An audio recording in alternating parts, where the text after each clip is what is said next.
Welcome to the Dealmaker Uncut podcast, where we speak to some of the UK's most exciting entrepreneurs and hear their investment journeys. We'll discuss the challenges, successes and lessons they've learned along the way, with expert deals commentary from Jonathan Boyers, Head of Alvarez and Marsal Corporate Finance, and me, Chris Maguire, Executive Editor at BusinessCloud.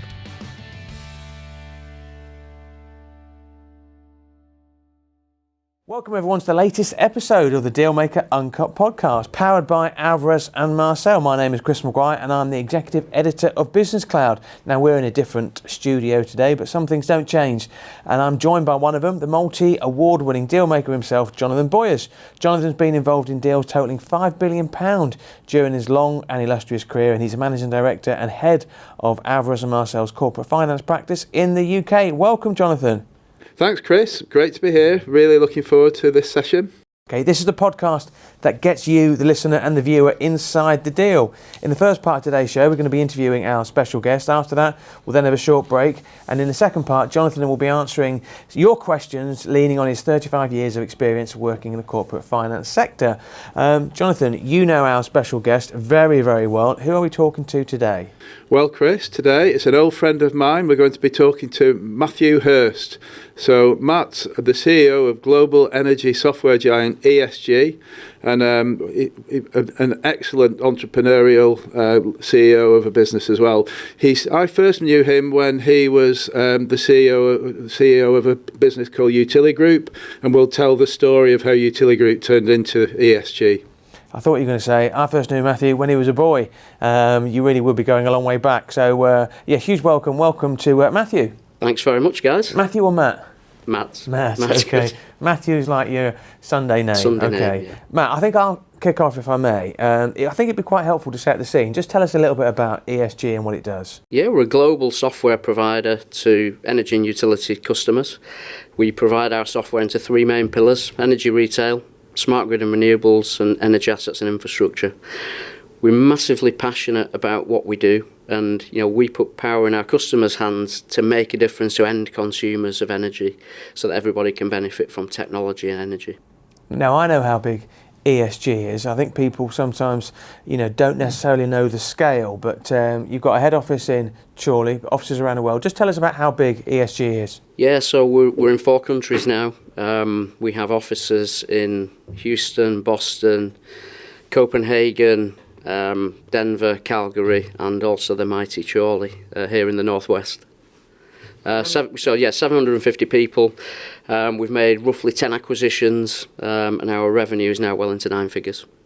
So it's great to see that you're now leading such a significant business, a global player.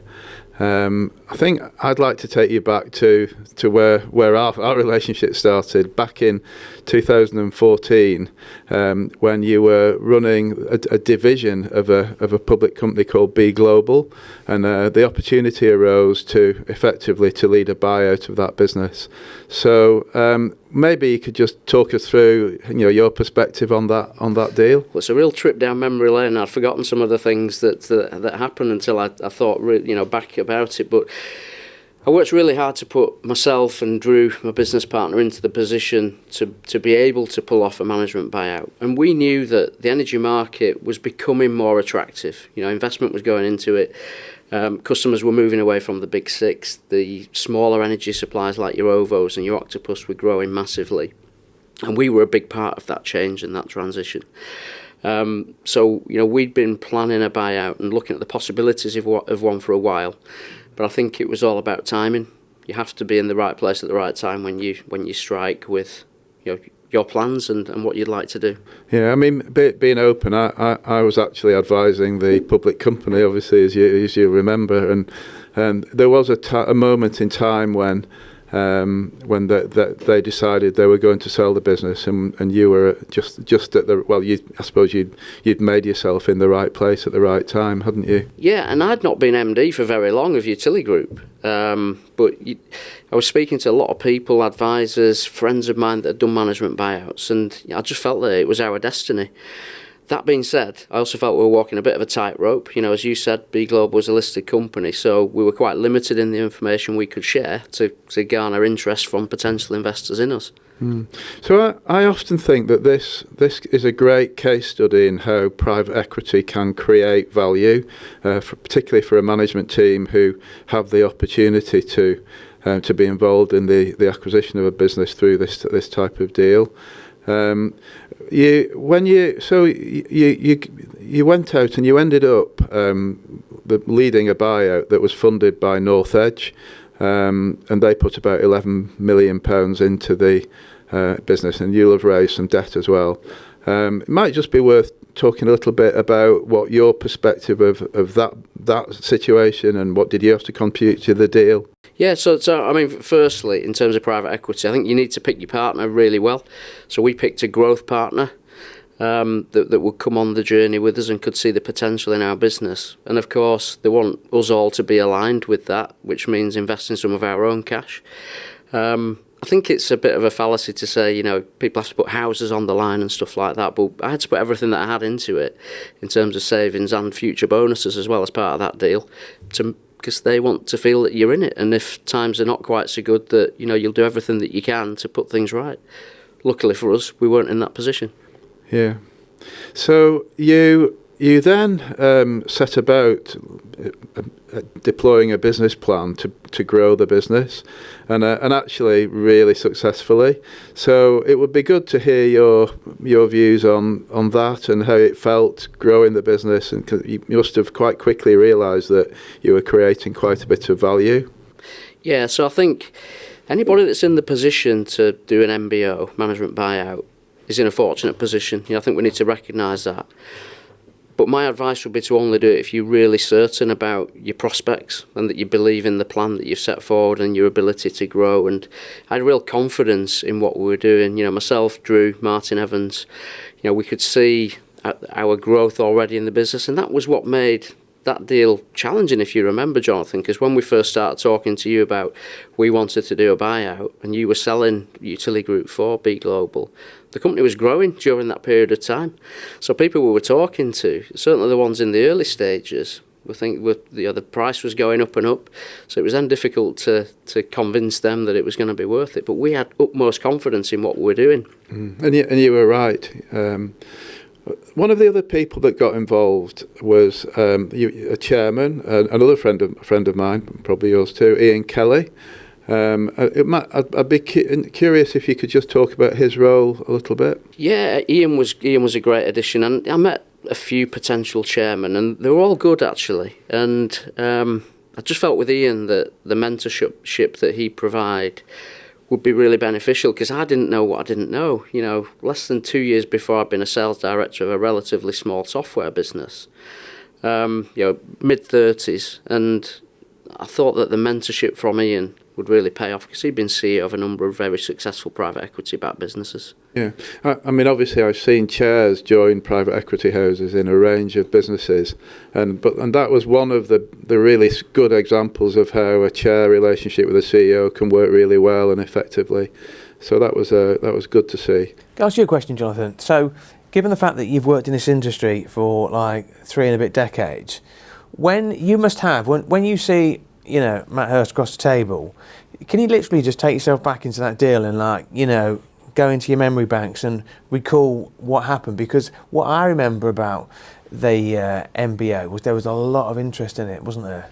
Yeah, this was a really great example of a deal of value creation, and I often do talk about it actually as a case study when we're talking to new clients about how to, particularly the deal that we're just about to talk to, when the business was then sold onwards by North Edge effectively to ESG, and the way that was done, and the preparation that was done, the way the business plan was effected, was a really good example of value creation. So it's not always like that, and sometimes it's in hindsight you can see that the value has been created. I think when that first deal was done, I think you did have confidence in the plan, but it was by no means certain. whatever is certain, we had real confidence because the growth of our customers, we were launching new solutions, and there was also the smart meter mandate from the UK government, which we developed software a couple of years before to meet that need, and ultimately,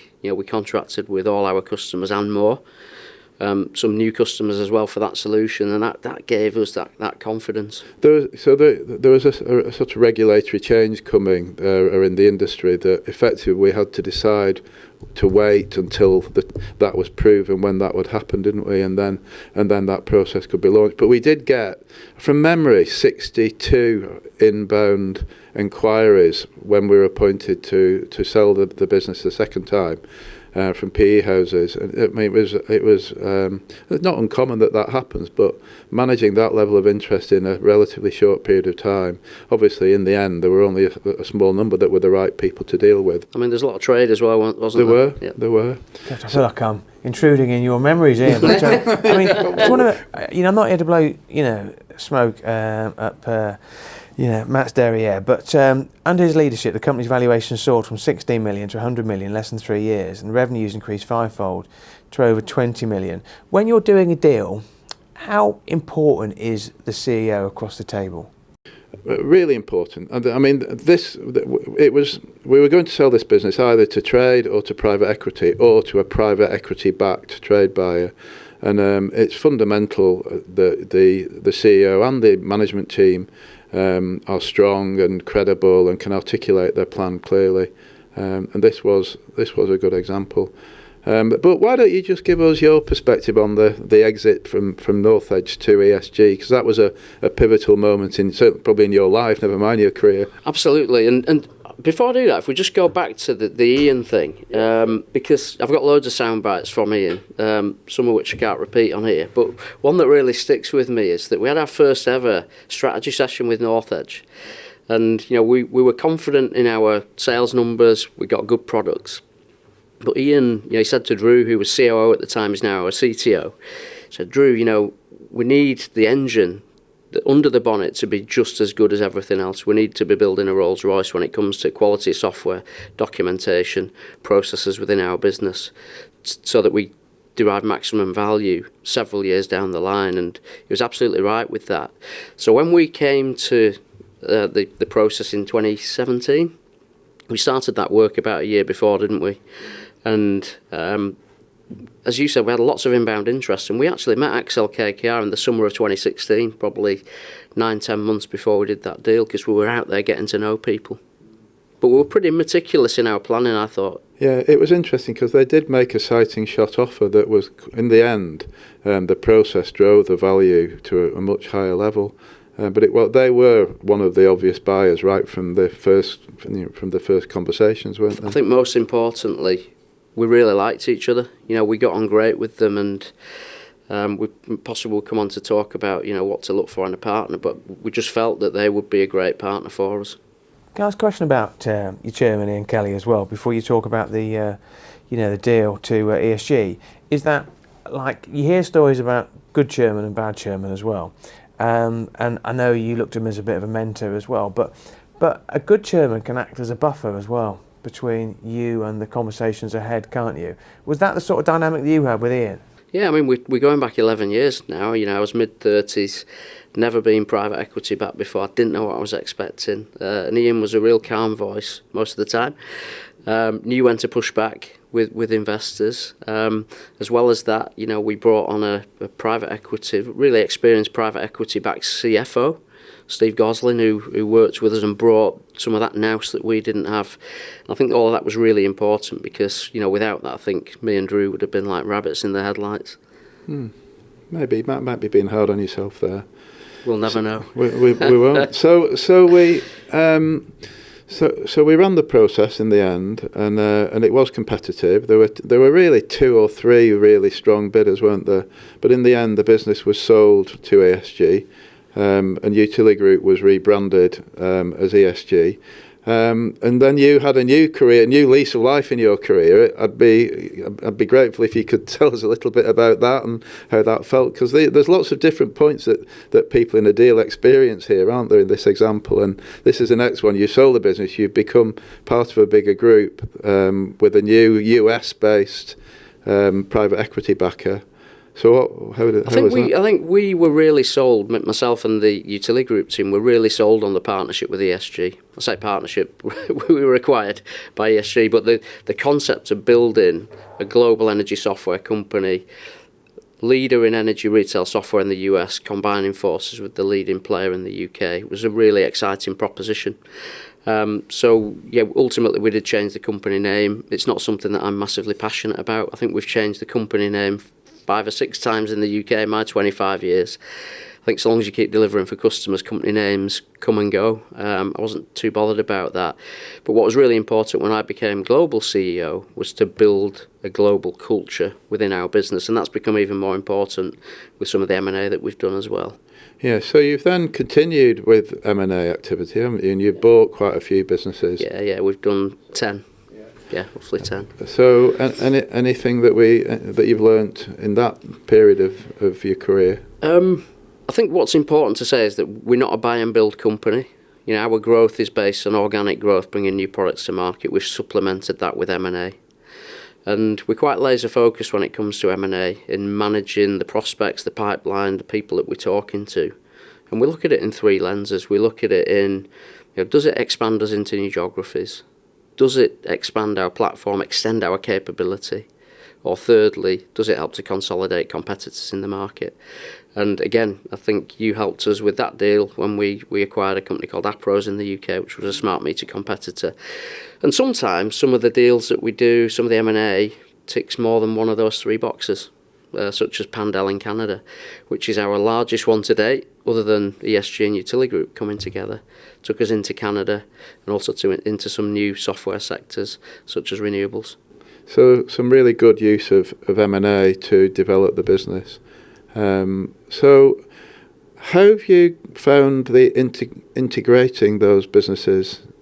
How's that process gone? I think the most important, 2 most important things when we're doing M&A. So obviously we need to believe in the business, do the due diligence, speak to the customers, that customers are happy and that they're doing a good job for them. It's really important that we believe that the company will grow as we think it'll grow, and it has grown. I think once you've done all of that, I think the 2 most important things, when you've signed, you need to not just look at the founders, because often the founders will want to leave, but to look at the management level beneath the founders and how strong is that capability with them. And I think what's also just as important is to be really open about your intentions for that business.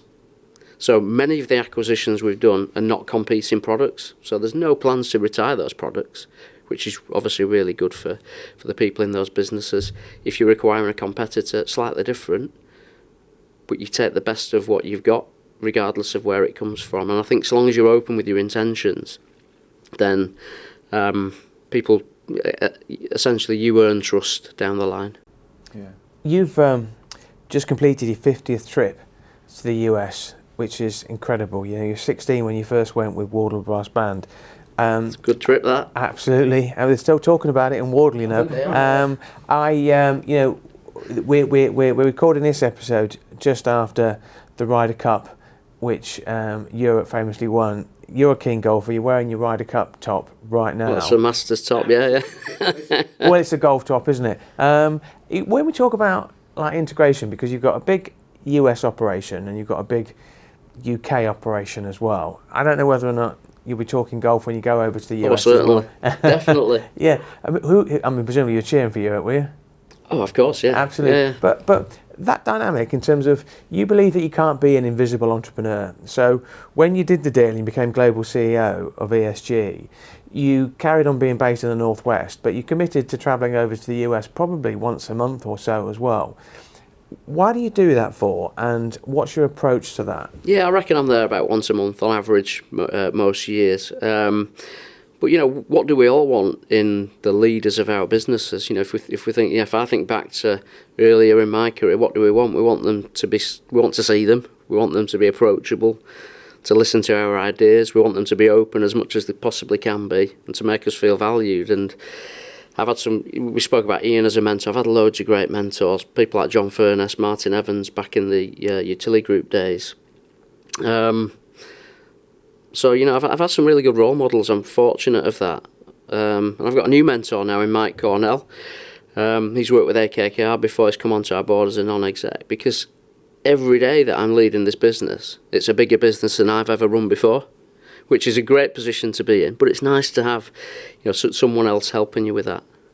It's great. It's great to see the way you progress and your careers progress to lead such a fantastic business of such scale, a global business. When businesses, Jonathan, fail and they don't grow, they take investment. If you look at the story, of Matt and Utiligroup and ESG, it would look like a conveyor belt, successful climb. It doesn't always work that way, does it? What are the mistakes that CEOs sometimes make?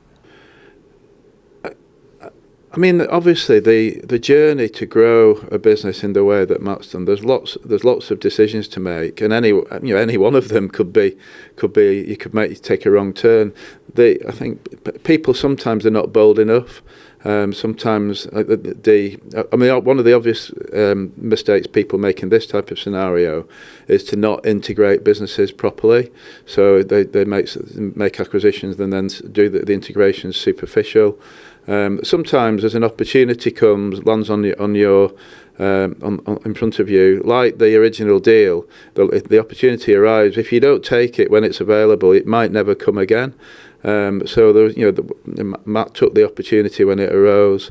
It was sold at the right time as well. So choosing an investor who is going to be a good partner in an investment like as Northedge were, I think that decision was a strong decision. But any of these decisions could, if you make the wrong one, things could go differently. But I think the being bold and taking the opportunities is probably the key here. I think a couple of things to dive in on that, what you just said. I said earlier that I've always felt timing's everything in life. And it certainly was, that first deal we did with Northedge, because we only met them in March. And we ended up signing at the end of May. Whereas some other people we've met in the summer prior, in 2013, because the business was then growing, they couldn't get ahead around Bglobal's value expectation. So timing was really important there, for sure. I mean, secondly, I can't just take all the glory, and I couldn't have done the first buyout without Drew. He's just as much an entrepreneur as I am. And now we've got a brilliant leadership team in place in ESG, and I try my best to get out of the way and let them do their thing as much as I possibly can as well. I know this is the Dealmaker Uncut podcast, but I'd be fascinated on your view on artificial intelligence. What's your approach to AI? Well, I think the first thing to say is it's exciting. This is an exciting time, especially for a technology business like ours. We've recently brought a new product, Titanium, to market, which serves billing for commercial and industrial energy customers, brand new platform, loads of interest in it. And by using AI in the development process, we're roughly 20% more efficient than we would have been had we not used AI tools. So we're already using it. We're using it both in the product and to make ourselves more efficient, to be more innovative. We think it is a competitive advantage for us. But I think we need to see it as an enabler. It's not a replacement. It's an enabler to make ourselves better, to do things quicker, to be more innovative in our products. But I think as a leader of a business, you're the same, Jonathan, at A&M. I think we've also got a responsibility as well, because what makes us special is the energy expertise and the tech expertise within our business. And if we don't protect some of the entry-level roles and the futures for our kids coming into it, then who are the experts going to be in the future? And I think to balance those two things, I'm not sure I've got the answer to that at the moment, but we all need to be mindful of that. Yeah, I mean, we are looking at similar things. How do you use it to improve the business? We can produce documents a lot faster. We could use research a lot more effectively using AI. But the softer political aspects of managing a deal, I'm not sure AI could easily do that. And like you say, you need to keep training your people as well. So you can't just replace people who do the more routine jobs with AI and then find that you've no team coming through when you need them. I think there's a balance to be struck there. there certainly is. Focusing your people on higher value areas, I'm all for that. But I think, we do need to be mindful of the other side as well. And I think certain professions are going to struggle. Here's a question for you, Jonathan, which was, I remember going to Utiligροup's offices after North Edge did the deal, and I remember meeting Matt, I think probably for the first time. I've met him a number of times since, and we both are members of the same gym. Can't you tell? Matt's having much more success than I am. But what I would say with Matt is that, and he's become the chair of Inspire Youth Zone in Chorley, which is very, very close to his heart. I don't think fundamentally Matt's changed as a person, has he, despite the success of Utiligroup and ESG. Would that be fair? No, I think Matt's very down to earth, and actually, if you look at the progression of his career, he's now one of the a major CEO of a major business, but when we talk, it's the same conversation. We're the same at heart. So I've got the same group of friends. I don't think my mum and dad would be very pleased if I changed too much, and I'm sure Becky, my wife, might say I've changed a bit. But I think we do, don't we? We grow, and the kids are growing up now. They're 13 and 11, and I've got the same group of mates I play golf with and I went to school with, and I think that's really important, and it's something I'm trying to instill in my kids. Yeah. What's your golf handicap now compared to 2014? Well, I didn't play golf then. Yeah. I've only been playing about 6 or 7 years. It's 13 point something. Right. We can say what we really think about Matt after the break, but that's all for part one of the Dealmaker Uncut podcast. When we come back, we'll give our views on the interview, and then Jonathan, you'll be answering listener and reader and viewer questions. Thanks, Chris. Thanks, Matt. Great to see you. Yeah, good to see you both. Thank you.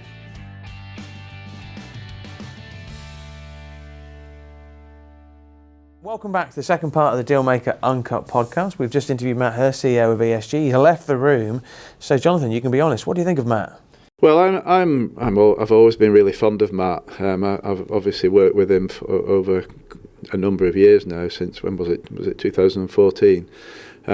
He's developed as a leader incredibly over that period. He was a strong leader was a young man when he did that. He led that first deal. But to see the progression in his career and how he's led that team, he brings people together. He's collaborative, and I'm just delighted to see how successful he's been. It's a real privilege. I think the thing about Jonathan as well is, I think the thing about Matt, Jonathan, is that he really knows his industry. He's never tried to veer away from that. He's worked in the energy sector for 25 years. A couple of things about Matt I like is that he's always had an open door policy, in the sense that he's never locked himself away in an office. It's always been an open plan office. And when I did an event not so long ago, and Matt was in Denmark on the day, and then there was this drone incident at the airport, and he had to fly via Amsterdam, and he got back for my event in time, despite the fact he had to bust a gut doing it. And I just thought, well, actually, he gave me his word he's going to be there, and he was, and I think that sums Matt up. No surprise that he's been successful. And he's not stopped yet, he's not finishing yet. I think he's got a long way to go. No, like I say, he's very, very well known in his industry. Everybody knows him in his industry. If you ever meet somebody around that sector, everyone knows Matt. It'll be fascinating to see the next chapter. He's still young. He's still got a lot to do in his career. So we'll watch with interest. This next section is called Ask Jonathan. It's when listeners can ask Jonathan any question they want. I've always got the odd question as well. So, Jonathan, question one. Alvarez and Marsal recently advised On the Beach on their refinancing. I'm reading a lot more about refinancing. Just explain what that involves and why are so many companies going down this refinancing route? Well, I mean, most businesses of scale that have a line of debt will at some point need to refinance that debt. The debt lines are often limited in time, and they need renewing.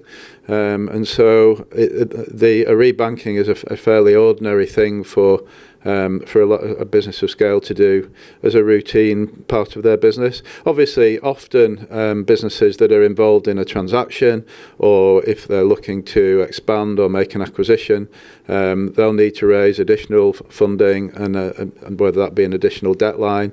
And often they'll raise a debt line to try and cope with maybe a series of acquisitions, so that there's not a repeated need to keep raising more debt. But there's lots of different reasons why people might need to raise debt. It's obviously a skilled bit of corporate finance is raising debt, and our debt people are great. Actually, we work closely with them on almost every deal. There's a need to understand what the debt capacity of the business that you're selling will be. So yeah, we work really closely with them.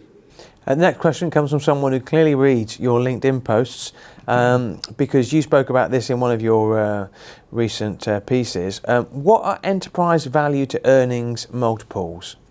Right, so this is talking about how to value a business, and I think as most people involved in sort of valuing businesses would know, that the value of a business is theoretically the present value of all the future cash flows of the business are discounted at a discount factor that takes into account the risk profile of the business.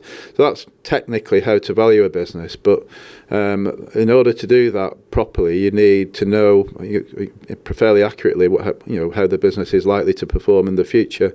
So forecasts over several years.